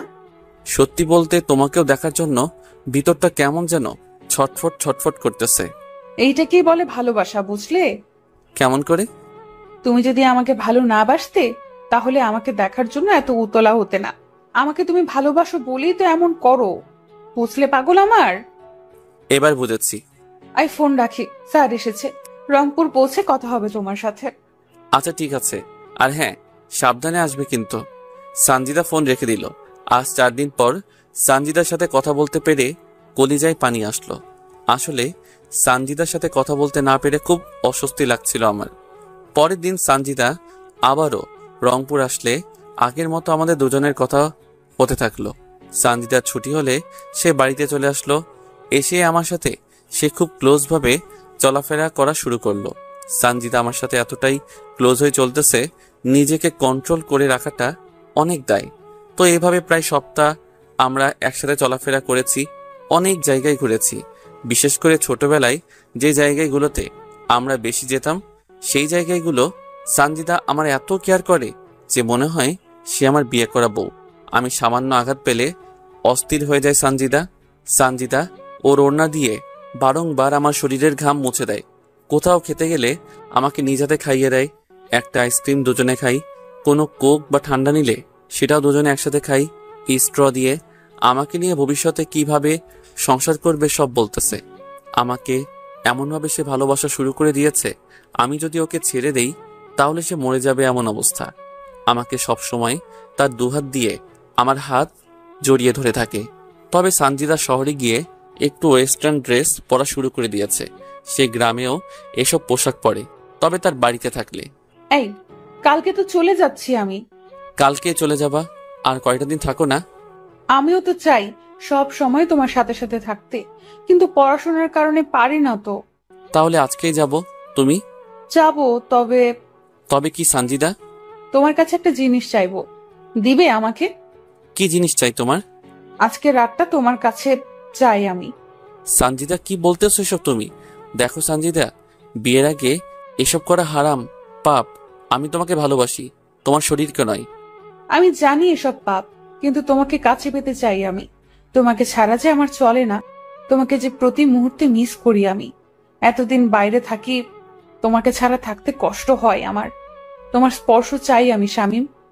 দেখো সানজিদা, ধৈর্য ধরো, একদিন ঠিক আল্লাহ আমাদেরকে এক করে দিবেন। তুমি আমাকে একটুও ভালোবাসো না। এই পাগলি, কে বলেছে তোমাকে আমি ভালোবাসি না? তোমাকে তো আমি নিজের চেয়েও বেশি ভালোবাসি। যদি তাই হতো তাহলে আমার কথায় রাজি হয়ে যেতে। এসব করা ঠিক না সানজিদা। ও, বুঝেছি। আমি তো আবার খারাপ মেয়ে। আমার সাথে প্রেম করা যায়, কিন্তু অন্য কিছু করা যায় না। এখন বুঝেছি, এটা তোমার অভিনয় আমার সাথে। আমি তো খারাপ মেয়ে, তাই দয়া দেখিয়ে আমার সাথে এতদিন প্রেম ভালোবাসা করেছো তুমি। আমাকে কেনই বা তুমি আপন করে নিবে? তুমি তো আমার থেকেও ভালো মেয়েকে আশা করো। এই, এসব পাগলের মতো কি বলো তুমি? তোমাকে ভালোবাসি, তোমার জন্য নিজের জীবন দিতেও রাজি আছি আমি। তাহলে রাজি হচ্ছ না কেন তুমি? তুমি না বললে আজকে চলে যাবে? তাহলে আমার সাথে থাকতে চাচ্ছ যে? সবাই জানবে আমি রংপুরে গেছি, কিন্তু রাতটা তোমার সাথে কাটাবো, আর দুজনের রঙিন দুনিয়াতে হারিয়ে যাব। সকালবেলা তুমি আমাকে রংপুরে রেখে আসবে। আমি এসব পারবো না। আর আমি এখনো বড় আবার বাড়িতে থাকি, কেউ দেখলে বা জানলে সমস্যা হবে। বাহ, তাহলে তো ভালোই হলো। মানে? তোমার নতুন বাড়িতে আমাদের দুজনের বাসর হবে, আর আমি নতুন বউ হয়ে তোমার বাড়িতে যাব, বুঝলে? তাহলে কেউ জানবেও না, শুনবেও না। না, আমি পারবো না তোমার সাথে এসব করতে। আমার কথায় যদি রাজি না হও তাহলে এখানেই নিজের ক্ষতি করে ফেলবো, বলে দিলাম। কি করবে তুমি? সানজিদার সাথে সাথে একটা ব্লেড বের করলো আর তার হাতে হালকা টান দিল। ব্লেড হাতে টান দেওয়ার সাথেই সানজিদার হাত থেকে রক্ত ঝরতে থাকলো। এই, কি করতেছো তুমি এসব? ব্লেডটা এখনই ফেলে দাও বলতেছি। আমার কথায় রাজি না হলে আরো কি যে করব নিজেও জানি না। এবার সানজিদার এমন কথা শুনে অনেকটা ভয় পেয়ে গেলাম। ওর হাতটাও আমাকে ধরতে দিতেছে না, আর ওর হাত থেকে রক্ত ফোটায় ফোটায় পড়তেছে। এমন দৃশ্য দেখে অনিচ্ছা সত্ত্বেও রাজি হয়ে গেলাম। আমি রাজি আছি তোমার প্রস্তাবে। প্লিজ এবার হাতটা কোনো কিছু দিয়ে বাঁধো। বলতে হবে না, সাথে স্যাবলন আর তুলো নিয়ে এসেছি। আমি সানজিদার এরকম কাহিনী দেখে নিজেই অবাক। এই মেয়েকে সামান্য ভালোবাসা মানুষের সাথে রাত কাটাবে বলে কত কাহিনী না করলো সে। বুঝি না হঠাৎ আমার প্রতি তার এত ভালোবাসা কোথা হতে আসলো। যাই হোক, সেখান থেকে দুজনের বাড়িতে চলে গেলাম। সন্ধ্যার দিকে সানজিদা ব্যাগ নিয়ে একাই চলে আসলো। আমি আমার অটোতে তুলে আমার নতুন বাড়িতে নিয়ে এলাম। রাত সম্ভবত 11টা হবে। তখন সানজিদা আমাকে একটা উত্তেজনার ওষুধ খাওয়ালো, যাতে দীর্ঘ সময় ধরে দুজনে এনজয় করতে পারি। আমিও বাধ্য ছেলের মতো ওষুধটা খেয়ে নিলাম। পরের দিন সকালে চোখ মেলে দেখি অনেক সকাল হয়ে গেছে, আর সানজিদা বিব্রস্ত অবস্থায় আমার বুকের উপর শুয়ে আছে। আমি হাত বাড়িয়ে টেবিল থেকে মোবাইলটা নিয়ে দেখি সকাল 10টা বাজে। তাই আমি সঞ্জিতাকে দ্রুত ডেকে তুললাম। আর একটু ঘুমাই না। এই 10টা বাজে, অনেক সকাল হয়ে গেছে, তোমাকে রংপুর যেতে হবে না? সঞ্জিতা ধরপড় করে উঠে দেখে তার শরীরে কোনো পোশাক নেই, তাই সে বিছানার চাদরটা ওর গায়ে জড়িয়ে নিল। আমি অবাক দৃষ্টিতে সঞ্জিতার দিকে তাকিয়ে থাকলাম। সারা রাত কত অত্যাচার করলে, আর এখন এইভাবে আমার দিকে কি দেখো? না মানে আমার না কালকে রাতের কিছুই মনে পড়তেছে না। মনে পড়বে কি করে? যা যা করেছো না আমার সাথে, উফ বাবা, আর একটু হলে মরে যেতাম। এসব কি বলো তুমি? আর সত্যি বলতেছি, আমার কোনো কিছু মনে পড়তেছে না। কালকের ওষুধের গুণ ওটা, বুঝলে? যাও তুমি ফ্রেশ হও, আমি ড্রেস পরবো। তুমি গোসল করবে না? এমনিতে সময় অনেক চলে গেছে, গোসল করার সময় নাই। হোস্টেলে গিয়ে গোসল করব। তাই বলে এই শরীরে যাবে তুমি? অত কথা বলার সময় নাই, যাও মুখ ধুয়ে আসো। রংপুর খাওয়া দাওয়া করবো, যাও তো। তাই বলে উফ, তুমিও না বেশি বেশি, যাও তো। আমিও ঘর থেকে বের হয়ে টিউবওয়েলে গিয়ে হাত মুখ ধুয়ে ঘরে এলাম। এসে দেখি সঞ্জিতা জিন্স টপস আর মাথায় ওড়না পেঁচিয়ে নিয়েছে। আমি অটো বের করে সঞ্জিতাকে অটোতে তুলে নিলাম। অটোতে করে সঞ্জিতাকে রংপুরে ওর হোস্টেলে দিয়ে আবার অটো নিয়ে চলে আসলাম। রংপুরেও আর কোনো খাওয়া হলো না, শুধু দৌড়ের উপরে রেখেছে আমাকে, কোথাও অটো দাঁড় করাতেও দেয়নি সঞ্জিতা। বাড়িতে আসার পর বড় আম্মার কাছ থেকে খাবার নিয়ে খেলাম। তারপর অটো নিয়ে বেরিয়ে পড়লাম নিত্যদিনের মতো। ভালোবাসা এমন একটা জিনিস, সেখানে বিশ্বাস আর ভরসা রাখা চাই, যা আমি সঞ্জিতাকে করি। সঞ্জিতা যাবার 20 দিন পর আমাকে ফোন দিল। তোমার জন্য একটা খুশির সংবাদ আছে। কি খুশি সংবাদ আছে? আমার লজ্জা করতেছে বলতে। আরে খুশি সংবাদ দিতে আবার লজ্জার কি আছে? এটা যদি তুমি বুঝতে তাহলে কখনো বলতে না। যদি লজ্জা করে তো বলার দরকার নাই। এই তুমি রাগ করো কেন? বলতেছি তো। তো বলো। তুমি বাবা আর আমি মা হতে চলেছি। কি? সত্যি বলতেছি, তুমি বাবা হচ্ছ। আমি? কেমন করে? সেদিন রাতের কথা ভুলে গেলে? তোমার আর আমার যা হয়েছিল তার ফল এটা। এটা কি করে সম্ভব? সব সম্ভব, বুঝলে? আর একটা প্রাপ্তবয়স্ক ছেলে মেয়ে যা করলে খুব দ্রুত হয়, তাই হয়েছে। তো তুমি আসো, আমরা বিয়ে করে নেই। আমি কালকে বাড়িতে যাইতেছি, তখন সব বিস্তারিত কথা হবে। ঠিক আছে তাহলে, ফোন রেখে দিলাম। কিন্তু আমি বুঝতেছি না এটা কেমন করে হয়। আমার তো মনেই হচ্ছে না সঞ্জিতার সাথে আমার খারাপ কোনো সম্পর্ক হয়েছে। যদি সঞ্জিতা অন্য কারোর সাথে এমন করে প্রেগনেন্ট হয়, তার দায়ভার আমার উপর চাপিয়ে দেয়। ছি ছি, এসব আমি কি ভাবতেছি? সঞ্জিতা এমন কোনো কাজ করবে না, কারণ সঞ্জিতা আমাকে ভালোবাসে, অন্য কাউকে না। আর সঞ্জিতা আমাকে মিথ্যা কথা কেনই বা বলবে? আমি জানি সঞ্জিতা আমাকে অনেক ভালোবাসে। পরের দিন আর অটো নিয়ে বাইরে গেলাম না, সারাদিন বাড়িতে ছিলাম। কিন্তু দিন গড়িয়ে সন্ধ্যা হলো, তবুও সঞ্জিতা আসলো না। রাতে সঞ্জিতা আমাকে ফোন করে আমার নতুন বাড়িতে যেতে বলল। আমি সেখানে গিয়ে দেখি সঞ্জিতা আগে থেকে এখানে এসেছে। তুমি কখন আসলে? এই তো মাত্র আসলাম আমি। চলো আজকেই তোমাকে বিয়ে করব, আর আমাদের পবিত্র সম্পর্কের সন্তানকে সমাজের চোখে স্বীকৃতি দেই। না, তা আমি চাচ্ছি না। মানে? আমি এই সন্তান পৃথিবীতে আনতে পারবো না। কেন? দেখো শামীম, আমার নিজের ক্যারিয়ার এখন ঠিক হয়নি, এর মাঝে আমি এসব ঝামেলায় পড়তে চাই না। আরে বোকা, সমস্যা কি? আমি তো আছি। যতদিন তোমার ক্যারিয়ার ঠিক না হয় ততদিন তোমাকে চালাবো। সেটা বড় কথা নয়। আমরা যতই বিয়ে করি না কেন, আমার পেটের সন্তান তো নাজায়েজ। কি বলো এসব তুমি? ঠিক কথাই তো বলেছি, কারণ আমরা বিয়ের আগেই শারীরিক সম্পর্কে নিজেদেরকে জড়িয়েছি। এখন যতই বিয়ে করি না কেন, আমাদের পেটের সন্তান কিন্তু নাজায়েজ, বৈধ হবে না। আমি অত কিছু বুঝি না। আমার সন্তানকে আমি পৃথিবীর আলো বাতাস দেখাতে চাই। আমি সেটা কোনোভাবেই পারবো না শামীম। সবাই জানাজানি হলে আমাদের সন্তানকে সবাই নাজায়েজ সন্তান বলবে। আমি মা হয়ে তা সহ্য করতে পারবো না। কেউ জানলে না বলবে।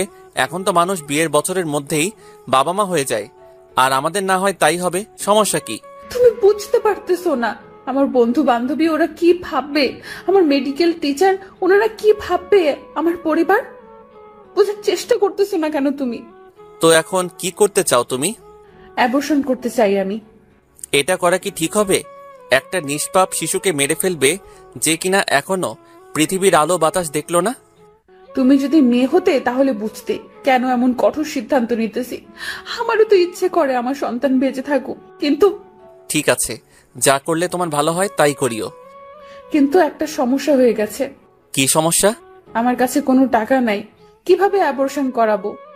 কত টাকা লাগবে? এই 20,000 টাকা হলে হবে। অ্যাবর্শন করতে 20,000 টাকা লাগে? তা তো আগে কখনো শুনিনি। আমি জানি সিজার করতে, সন্তান জন্ম দিতে এত টাকা লাগে, আর এখন অ্যাবর্শন করাতেও এত টাকা লাগে? বেশি বুঝো তুমি, আগে আমার কথাটা শুনবা তো নাকি? কি কথা? সামনের 17 তারিখ থেকে আমার পরীক্ষা আছে। আমি যদি কালকেও অ্যাবর্শন করি তাহলে প্রথম পরীক্ষা আমি দিতে পারবো না, তার মানে সে পরীক্ষাতে আমি ফেল করব।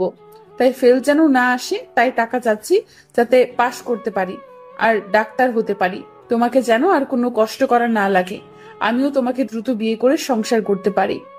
ও, এবার বুঝেছি। তুমি থাকো, আমি বড় আম্মার কাছ থেকে টাকা নিয়ে আসি। সেখান থেকে আমি বড় আব্বার বাড়িতে আসলাম, তারপর বড় আম্মার কাছ থেকে টাকা নিলাম। তখন বড় আম্মা বলতেছে, বাবা, তুই এত টাকা নিয়ে কি করিস? একজনকে দিব। জুয়া টুয়া খেলিস না তো? সেদিনই 30,000 টাকা নিলি, আজ আবার 20,000 টাকা নিলি। এভাবে টাকা নিলে কিভাবে কি করবি তুই? আরে বাবা, টাকা তো আর নষ্ট হচ্ছে না, আমি একটা ব্যাংকে রাখতেছি, বুঝলে? তুই যা ভালো বুঝিস বাবা।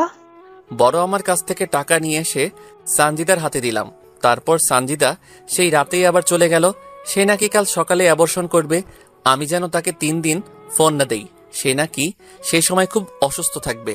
সানজিদা চলে যাওয়ার পর সানজিদার সাথে আমার 3 দিন কোনো কথা হয়নি। 3 দিন পর সানজিদা নিজেই আমাকে ফোন দেয়, কথা হয়। তো এভাবে চলতে থাকে আমাদের প্রেম ভালোবাসা। তো সেদিন আমি আবারও রংপুর দোকানের মাল কিনে আনার জন্য গেলাম।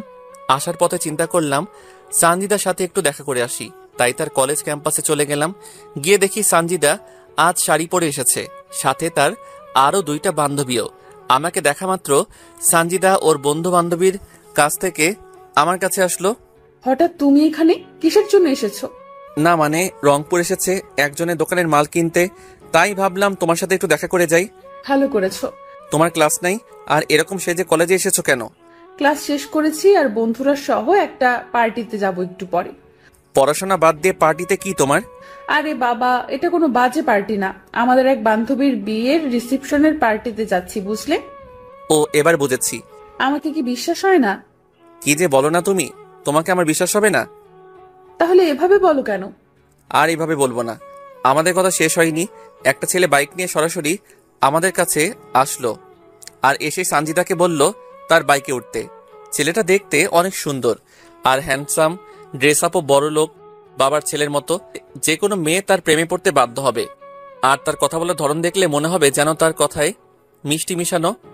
আচ্ছা শামীম, তাহলে তুমি বাড়িতে যাও, আমি এবার পার্টিতে যাই, এমনিতে অনেক দেরি হয়ে গেল। তারপর সানজিদা ছেলেটার বাইকে করে চলে গেল। হতে পারে ছেলেটা সানজিদার বন্ধু, তাই হয়তো সানজিদা তার সাথে গেল। আমি আর কোনো কিছু না ভেবে বাড়িতে চলে আসলাম। যার মাল কিনতে গেছিলাম তাকে তার মাল বুঝিয়ে দিয়ে ভাড়া নিয়ে নিলাম। একা আছি, পাশে কেউ নাই, আর খবর নেবেই বাকে। একাকিত্ব বড় যন্ত্রণাদায়ক, তবুও আপনাদের একটু মন ভালো রাখার জন্য পর্ব দিলাম। জানি না কবে এসব ভোগান্তি থেকে বের হব। সত্যি ডিপ্রেশন মানুষকে মৃত্যুর দিকে নিয়ে যায়। তো হঠাৎ একদিন সানজিদার বাবা আমার অটোতে করে কিছু মালামাল তার বাড়িতে নিয়ে গেল। তো সেই মালামালগুলো আমি তাদের বাড়ির ভিতরে ঢুকিয়ে দিতেছি। যখন শেষবার তাদের বাড়িতে ঢুকবো, হঠাৎ অনেকগুলো মেয়ের হাসির আওয়াজ আমার কানে আসলো। আমার মন বলতেছে সানজিদা বাড়িতে এসেছে, তা না হলে এত মেয়ে তো এদের বাড়িতে আসার কথা না। কৌতূহল বশত আমি সেই হাসির আওয়াজের দিকে এগিয়ে যেতে থাকলাম। তখনও আমার কাঁধে সানজিদার বাবার কেনা চাউলের বস্তা। তখন আমি উকি মেরে দেখতে থাকলাম সানজিদা আছে কিনা। আমি উকি দিয়ে দেখি সানজিদা একটা ছেলেকে জড়িয়ে ধরে আছে, আর ছেলেটা কেউ নয়, সেদিনের বাইকের ছেলেটা, এবং তার বান্ধবীরা নানা রকম কথা বলতেছে। তোর সাথে রাপি ভাইয়াকে সেই মানিয়েছে। দেখতে হবে না পছন্দটা কার? তো ভাইয়ার সাথে কি বিয়ে দেবে তোর বাবা? আরে দিবে না কেন, তাছাড়া আপু আছে না। আপু কি করবে আবার? এ তো আপুর দেবর, বুঝলি? শালিকারা, তোমরা কোনো চিন্তা করো না, আমরা তার সবকিছু প্ল্যান সাজিয়ে রেখেছি। কি প্ল্যান ভাইয়া? আরে আমরা কোর্ট ম্যারেজ করে রাখবো, পরে না মেনে নিলে আমরা পালিয়ে যাব। আর সানজিদা তো ডাক্তারি পড়ছেই, আমাদের কোনো সমস্যা হবে না। এর মাঝে সানজিদার রাব্বিকে ডাক দিলে রাব্বি সেখান থেকে চলে যায়। তখন সানজিদার সেই বান্ধবী, মানে যার কথাতে সানজিদাকে মেনে নিয়েছিলাম, সে বলতেছে, সানজিদার শামীম ভাইয়াকে কি এভাবে ঠকানো ঠিক হচ্ছে তোর? দেখ সৌরভী, ঠিক না ভুল তা জানি না, তবে আমার রাব্বিকে চাই।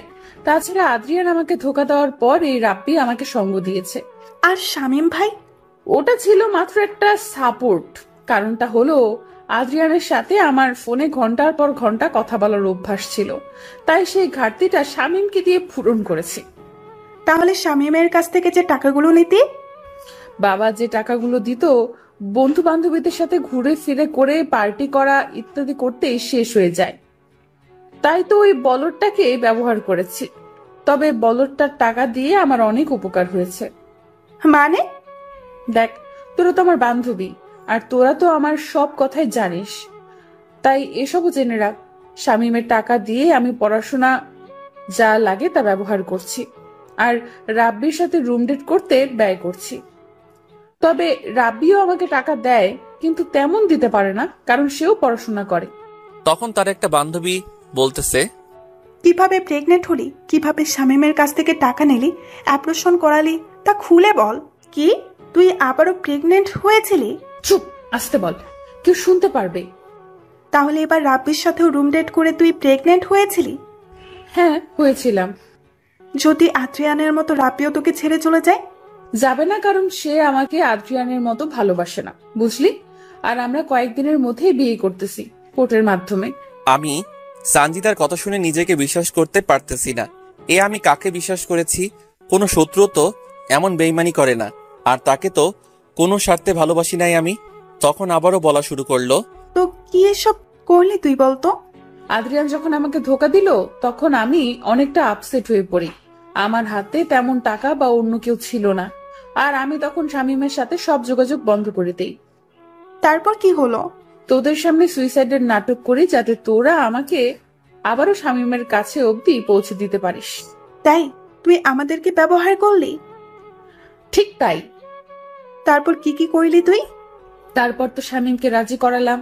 আমার সে সময় টাইম পাসের কেউ ছিল না, প্লাস টাকারও প্রয়োজন ছিল আমার। শামীমের সাথে কথা বলতে বলতে হঠাৎ আমার রাব্বির কথা মনে পড়ে যায়। রাব্বির কথা কেন? আরে বলতেছি তো, আমার আপুর যখন বিয়ে হয় সে সময় রাব্বি আমাকে প্রপোজ করে, আর আমি তাকে ঝুলিয়ে রাখি। আদ্রিয়ান আমাকে ছেড়ে দেওয়ার পর আমি রাব্বির সাথে যোগাযোগ করি, আর রাব্বিও রাজি হয়ে যায়, কিন্তু আমার তেমন একটা কথা বলতো না, তাই আমি রাব্বির সাথে প্রেম আর শামীমের সাথে অভিনয় করি। আর তুই প্রেগনেন্ট হলি কি করে? রাব্বি তো পড়াশোনা নিয়ে ব্যস্ত থাকে, আর দেখতে অনেক সুন্দর, বাবার টাকা পয়সা গাড়ি বাড়ি আছে, আর রাব্বির সাথে অনেক মেয়ের সুসম্পর্ক, তাই আমি রাব্বিকে নানা রকম অজুহাত দেখিয়ে রাজি করাই। কিন্তু তখন সে হোটেলে রুম ভাড়া নিবে, টাকা নেই, তাই বুদ্ধি করে শামীমের কাছ থেকে টাকা নিই, আর শামীমকে বলি আমি 5 দিনের জন্য কক্সবাজার যাচ্ছি পড়াশোনার জন্য।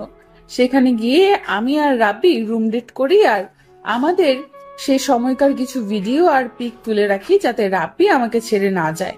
একেই বলে ধোকা খেলে অন্যকে কিভাবে ধোকা দিতে হয়। তারপর কি করলি? সেখান থেকে রংপুর আসার কিছুদিন পর জানতে পারি আমি আবারও প্রেগনেন্ট। তাই বুদ্ধি করে বাড়িতে চলে আসি, আর শামীমের সাথে এমন ভাবে মিশি যেন সে আমাকে কাছে পাওয়ার জন্য পাগল হয়। কিন্তু শালা বোকা, কিছু কাজের না, তাই আমি তার সাথে শারীরিক সম্পর্ক করার জন্য বলি। পরে রাজি হলে তাকে ঘুমের ওষুধ খাওয়াই, আর সে কিছু জানে না। পরে কি হলো? পরে তাকে ফোন করে বলি আমি প্রেগনেন্ট আর সে বাবা হতে যাচ্ছে। সে শুনে তো খুশিতে পাগল হবার অবস্থা। পরে তার বাড়িতে গিয়ে বলি আমি এ বাচ্চা নিব না। তার সে কি কান্না, আর পারে না পায়ে পড়ে। পরে শামীমকে বুঝিয়ে সুঝিয়ে রাজি করাই, আর অ্যাবর্শন করার কথা বলে আরো 20,000 টাকা নেই। আর রাব্বি জানে শামীমের সাথে আমার প্রেমের অভিনয়ের কথা। শামীম ভাইয়ের সাথে এসব কেন করতে গেলি? কেন তার জীবনটা নষ্ট করতে গেলি তুই? তোর জন্য তো সে অনেকটা পাগল। তোর সবকিছু জানার পরেও তো তোকে আপন করে নিয়েছিল। কোন মেয়েটা টাইম পাস না করে? সবাইকে এক ভাবিস না। আরে রাগ করিস কেন?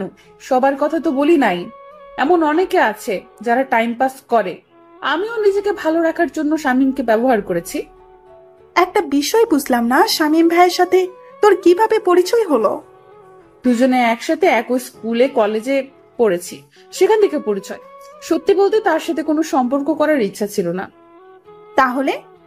ও খুব ভালো ছাত্র ছিল, আর আমি পড়াশোনা তেমন পারতাম না, তাই তাকে ব্যবহার করেছি। আর এমন ভাবে তার সাথে কথা বলেছি আর মিশেছি, মনে হবে তাকে ছাড়া আমি অচল। আর যখন দেখলাম আমার জন্য শামীম সব করতে পারে, সব করতে প্রস্তুত, তখন তো নিজেকে ধন্য মনে করা শুরু করলাম। আর তাকে দিয়ে কত টাকা হাতিয়েছি তার হিসাব নেই। এতে আমার পড়াশোনার হাত খরচ, পোশাক, চলাফেরা করা খুব ভালো হয়েছে। একটা এতিম গরিব ছেলের সাথে এসব করা কি তোর ঠিক হয়েছে? যদি শামীম জানতে পারে বা তার নিজের কোনো ক্ষতি করে? জানতে দিলে না জানবে। রাব্বিকে বিয়ে করে ওকে বলবো বাড়ি থেকে জোর করে বিয়ে দিয়ে দিছে, বাস শেষ, ইচ্ছা খতম। এগুলো করা ঠিক হচ্ছে তোর, সঞ্চিতা? এই বেশি কথা বলিস না তো। তোদের জন্য রাব্বির সাথে একান্ত সময় কাটাতে পারতেছি না, তার চেয়ে বরং রাব্বিকে নিয়ে শামীমের বাড়ি গিয়ে একটু মজা করি। আমি সানজিদার এমন সব কথা শুনে কাঁধ থেকে চাউলের বস্তা নিচে ফেলে দিলাম। আমি ভাবতেও পারতেছি না এত বড় বেঈমান মানুষ কেমন করে হয়, এত সুন্দর অভিনয় মানুষ কেমন করে করতে পারে। হঠাৎ সানজিদার বাবা আমাকে বলে তার আরো কিছু নিয়ে আসা লাগবে। আমি সানজিদার বাবা সহ আবারও বাজারে গেলাম। বাজারে যাওয়ার পর সানজিদা আমাকে ফোন দিল। কেমন আছো তুমি? এই তো বাইরে আছি। আমি তোমার বাড়িতে আছি, কিছুক্ষণ পর আসো, ঠিক আছে? ঠিক আছে। তারপর সানজিদার বাবা আরো কি কি যেন কিনলো, সেখানে আরো সময় ব্যয় হলো। সেগুলো নিয়ে তার বাড়িতে দিয়ে আমি আমার নিজের বাড়িতে গেলাম। বাড়ির ভিতর ঢুকে দেখি দরজা খোলা। আমি একটু এগিয়ে গিয়ে দেখি রাব্বির ছেলেটা সহ সানজিদা শারীরিক সম্পর্ক করতেছে। এবার আর নিজেকে ধরে রাখতে পারলাম না। এবার সানজিদাকে উচিত শিক্ষা দিতে হবে আমার। রাব্বির সাথে যৌনতা শেষ হলে রাব্বি সানজিদাকে বলতেছে, বললে না তো এটা কার বাড়ি? আমার স্কুলের একটু বন্ধুর বাড়ি, আমার সাথে পড়াশোনা করত। এবার তুমি যাও, ও এসে এভাবে তোমার সাথে দেখলে সমস্যা হবে। তারপর রাব্বি ঘর থেকে বের হলো। আমি আড়ালে চলে গেলাম, আর সানজিদা মাটিতে পড়ে থাকা কাপড় তুলে পড়তে লাগলো। আমি সেই সময় ঘরে ঢুকলাম। আমাকে আচমকা দেখে সানজিদা ঘাবড়ে গেল আর ঘামতে লাগলো। বর্তমান চারিদিকে তাকিয়ে দেখি সব কয়েদি, জেলার মৎস্য অফিসার, শিক্ষা অফিসার, সবার চোখে পানি, শুধু জজের চোখে পানি নাই। মেয়েটাকে তুমি মেরেছো? ঠিক কাজ করেছো তুমি। এমন বেঈমান মেয়ের বেঁচে থাকার কোনো কারণ আমি দেখি না। বলো না কিভাবে মারলে তাকে? তাহলে শুনুন অতীত। আরে এই শীতের মধ্যে তুমি এভাবে ঘামতেছো কেন? কই ঘামতেছি আমি? এই দেখো তোমার কপালে ঘাম। সানজিদা সাথে সাথে আমাকে জড়িয়ে ধরলো। আমিও এই সুযোগে সানজিদাকে বিছানায় ফেলে দিলাম আর ওর ওড়না বুক থেকে নিয়ে ছিঁড়ে দুই ভাগ করলাম। এক অংশ দিয়ে ওর দু হাত বাঁধলাম আর এক অংশ দিয়ে ওর দু পা বাঁধলাম। তারপর অন্য ঘর থেকে রশি এনে দুই হাত দুই দিকে ছড়িয়ে খাটের সাথে বাঁধলাম আর দুই পা দুই দিকে দিয়ে বেঁধে ফেললাম। এই তুমি আমাকে এভাবে বাঁধলে কেন? আর আমার ওড়নাই বা কেন ছিঁড়ে ফেললে? জানেমান সেদিন রাতে কি করেছি তা আমার মনে নাই, কিন্তু সেদিন রাতের মনে না থাকা কাজটা আজ করব। তাই বলে এইভাবে বেঁধে কেউ এসব কাজ করে? আমি তোমার প্রেমিকদের মতো করে ওসব করব না, একটু অন্যরকম ভাবে করব। ঘর থেকে বের হয়ে রান্নাঘরে গিয়ে একটা রামদা লবণ আর শুকনা মরিচের গুঁড়া নিয়ে আসলাম। এসব কেন নিয়ে আসলে তুমি? চুপ কর, তোর জন্য আজ আমার করুণ অবস্থা। এই তোর কি ক্ষতি করেছি আমি? কেন আমার সাথে বেইমানি করলি তুই? মানে? তুই যদি আমাকে ভালো না বাসবি তাহলে কেন এমন অভিনয় করলি তুই আমার সাথে? তোর যদি অন্য ছেলেকে ভালো লেগে থাকে তাহলে কেন আমাকে তোর জীবনে জড়ালি? এসব কি বলো তুমি? আমি তখন তার বাড়ির সব কথা বলে দিলাম। এসব শুনে সানজিদা ভয় পেয়ে গেল। জানেমান যত কষ্ট আমাকে দিয়েছিস তার চেয়ে 1000 গুণ কষ্ট তোকে দিব আমি। কি করবে তুমি? তুই শুধু দেখো আর চিৎকার করো। আর কোনো কিছু বললাম না। আমি বিছানায় উঠে ওর গায়ের সব কাপড় খুলে ফেললাম। তারপর রামদা দিয়ে ওর স্তন কেটে ফেললাম। সাথে সাথে সানজিদা বিলাপ করে কাঁদতে থাকলো। আমি এবার লবণ আর মরিচের গুঁড়া সেখানে দিয়ে দিলাম। তারপর তার হাত কাটলাম, মানে শরীর থেকে আলাদা করে দিলাম। তারপর তার যৌনাঙ্গে রাম দিয়ে 3-4টা কোপ দিলাম। গলা কাটা মুরগির মতো ছটফট করতে থাকলো। সেখানেও লবণ আর মরিচের গুঁড়া দিয়ে দিলাম। আমার খুব কষ্ট হচ্ছে, তার চেয়ে আমাকে একেবারে মেরে ফেলো, আমি আর সহ্য করতে পারতেছি না। ঠিক এই রকম ঝড় আমার বুকে হচ্ছে। তোর জন্য কি করি নাই? তোর জন্য নিজের ক্যারিয়ার, সংসার নষ্ট করেছি। তোর জন্য নিজেকে শেষ করে ফেলেছি। এইটুকু স্বার্থ নিয়ে তো তোকে ভালোবাসি নাই, এমনকি তোর শরীরটাকেও না। তাহলে কেন আমার সাথে এত বড় প্রতারণা করলি? তুই ভালো করে জানিস তোকে কতটা ভালোবাসি। তোকে পাবার জন্য আমি কি কি না করেছি। সেই ছোটবেলা থেকে তোর সব চাহিদা আমি পূরণ করেছি। তার বিনিময়ে কি দিয়েছিস আমাকে? আমাকে মেরে ফেলো, আমি আর সহ্য করতে পারতেছি না। এমন যন্ত্রণা আমার কখনো হয়নি। এই চুপ, কোনো কথা বলিস না। তোর না শরীরের উত্তেজনা বেশি, তা আরো বাড়িয়ে দিব আমি। কিন্তু না, সানজিদা চিৎকার করতেছে, এত জোরে চিৎকার করতেছে যে আশেপাশের মানুষ শুনতে পাওয়ার অবস্থা। তাই আমি রামদা দিয়ে ওর জিভটা কেটে সেখানেও লবণ আর শুকনা মরিচের গুঁড়া দিলাম। মনে আছে তুই বলেছিলি না আমার বুকে মাথা রেখে তুই ঘুমাবি? আয় তোকে আজ ঘুম পাড়িয়ে দেই। তার আগে বলতো আদ্রিয়ান আর রাব্বি তোকে কোথায় কোথায় স্পর্শ করেছে? ও তুই তো বলতে পারবি না। তার আমি রামদা দিয়ে সেসব জায়গা কেটে দিয়ে তোকে পবিত্র করে আমার বুকে রেখে তোকে ঘুম পাড়িয়ে দেই। তারপর রামদা দিয়ে তার কপাল থেকে পা পর্যন্ত এমনভাবে কেটেছি যা বাংলাদেশের ইতিহাসে এমন করে কাউকে মেরেছে কিনা জানি না। আমি এবার সানজিদার 2 পা কেটে ফেললাম। তখন অবধি সানজিদার দেহে প্রাণ ছিল। শেষে সানজিদার পেটে কয়েকটা কোপ দেই আর সাথে সাথে সানজিদাকে আমার বুকে জড়িয়ে ধরি আর সেখানে সে শেষ নিঃশ্বাস ত্যাগ করে। সানজিদাকে এত যন্ত্রণা দিয়ে মেরেছি যা ভাষায় বলে বোঝাতে পারবো না। তাকে তো আমি ভালোবাসতাম, আমাকে বলে তো তার জীবন থেকে সরে যেতাম। কেন সে বারবার আমার সাথে ছলনা করলো? কেন বেঈমানি করলো সে? আমি তো কোনো স্বার্থ নিয়ে তাকে ভালোবাসি নাই। অনেকক্ষণ সানজিদার দিকে চেয়েছিলাম, তারপর নিজেই 999 কল দিয়ে বলি আর কিশোরগঞ্জ থানা থেকে পুলিশ এসে এসব দেখে ভয় পায়। তারপর আমাকে নিয়ে থানায় যায়। বর্তমান সবাই এবার ভয়ের চোখে আমার দিকে তাকিয়ে আছে আর সবাই অনেক দূরে দূরে চলে গেছে। কিছুক্ষণ আগেও আমার জন্য যাদের চোখে পানি ছিল এখন আমাকে দেখে তারা ভয়ে কাতর। তুমি কি মানুষ, এভাবে কেউ কাউকে এত কষ্ট দিয়ে মারে? জজ সাহেব, শামীম সত্যি কি অপরাধী? মানুষ মেরে ফেলার মতো পাপ আর হয় না। সে দুনিয়াতে যেমন সবার চোখে নিকৃষ্ট হয়, পরকালে তাকে জাহান্নামে থাকতে হবে। আমি নিজেও বলতে পারবো না সত্যি কি অপরাধী শামীম। তারপর আর কি, যা রায় ছিল তাই হয়েছে। সত্যি কি অপরাধী আমি? সবাই 5 ওয়াক্ত নামাজ কায়েম করি এবং সাবধানতা অবলম্বন করি। বোনেরা পর্দা করে চলার চেষ্টা করবেন। এই মহামারী করোনাকালীন সময়ে কেউ প্রয়োজন ছাড়া ঘরের বাইরে বের না হই এবং সকলে মাস্ক ব্যবহার করি। কোনো ভুল ত্রুটি হলে ক্ষমা সুন্দর দৃষ্টিতে দেখবেন। সবাই ভালো থাকুন,